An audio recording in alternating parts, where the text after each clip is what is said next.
Thanks for staying with us. I'm Bill O'Reilly in the Miller Time segment tonight. Let's get right to the sage of Southern California. He joins us now from Santa Barbara. So you heard LeVar Burton, very eloquent tonight, and you're following the Big Bird controversy, and you say? I can't say Big Bird anymore, first off, so I'm going to say poulet grande, because I'm getting sick of hearing Big Bird in this culture every second word. Listen, Sesame Street made $356. I agree with LeVar on that. They don't need any more Sesame Seed money. But people like LeVar, who's a nice guy, and Sandra Flauk have to realize that they're missing the big point. We're broke.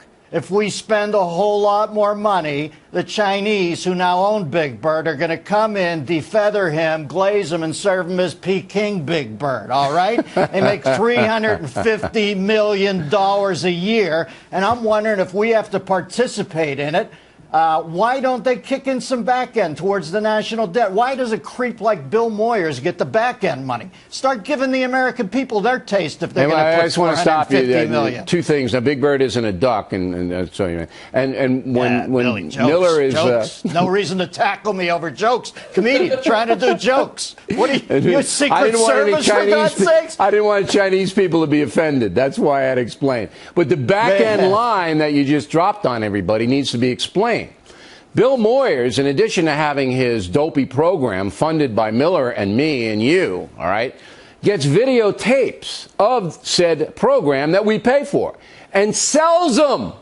And that money doesn't come back to us. Guess where it goes? Where does it go, Miller? Where does that those DVD money go? To Bill Moyers. Yes. That's the con.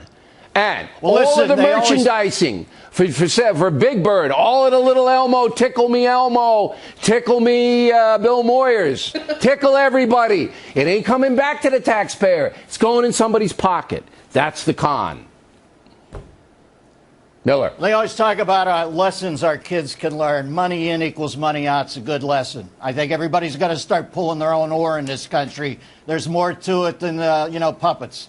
There's money in equals money out, responsibility with a checkbook. Nice lesson for our kids. That's the big point they're missing. All right.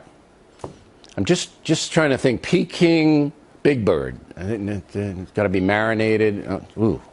I like a nice sobo noodle with it. Now listen, speaking of empty-headed puppets that you can put your fist up in their skull and move their eyes and mouth, let's talk about Biden. I knew it. All right.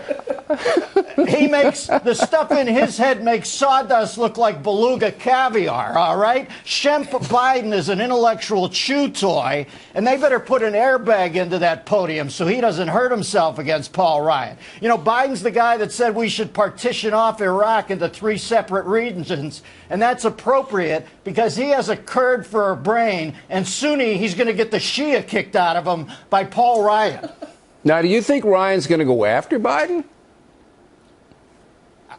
Listen, I think Biden could be debating himself and hurt himself, okay? No, he doesn't have to. All Ryan has to do is stand back and just let the car wreck happen. Listen, you heard the Olivier always said, find your mark and say your lines. Spencer Tracy said the same things. That's what Romney did last night. He was solid. He's in there. Biden is going to flick all around and he's going to do all this little crap stuff, but he's insecure intellectually. Anybody who knows their IQ and pronounces it in public like he does, that tells me that he's afraid of his own brain power. They have Ted Olson simulating Biden in the debate prep with Paul Ryan. I don't know how you simulate Biden. You must have an unlit pilot room in the rehearsal space or an unlit pilot light in the rehearsal space. That's how Ted Olson dumbs it down here. You know, when they put that final hair plug into Biden, they went in a little too deep with the Indianapolis 500 ratchet, and I think they severed a discernment lobe up front. And when he has to get out of the bubble, at the end of this term and go back into the real world, he's going to be more screwed than Jimmy Whitmore in the Shawshank Connection bagging groceries. He won't know how to be in the outside world. You don't really like the vice president, do you, Miller? I didn't like that in chains thing, Billy. That's crap. Listen, sometimes you give these people a wide berth. I can't do that.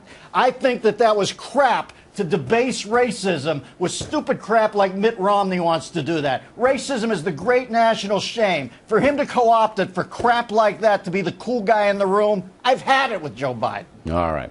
Now, we were going to do Warren and Brown, but I'm going to put that off for next week because I didn't want to interrupt Miller describing the vice president and his strengths and weaknesses, although the strengths kind of eluded me in that monologue, Miller. Did I miss it? Like I said, Billy, you're often tough on the defenders on this show, and you're more, you give more room to the other people. I made my point the best I could. I'm sorry if you found it lacking. No, not me, Miller, because I don't want you to direct your ire at me. So nothing lacking. Well, listen, they had to replace Elizabeth Warren up there with somebody competent in the Boston area like Bobby Valentine. The departed manager of the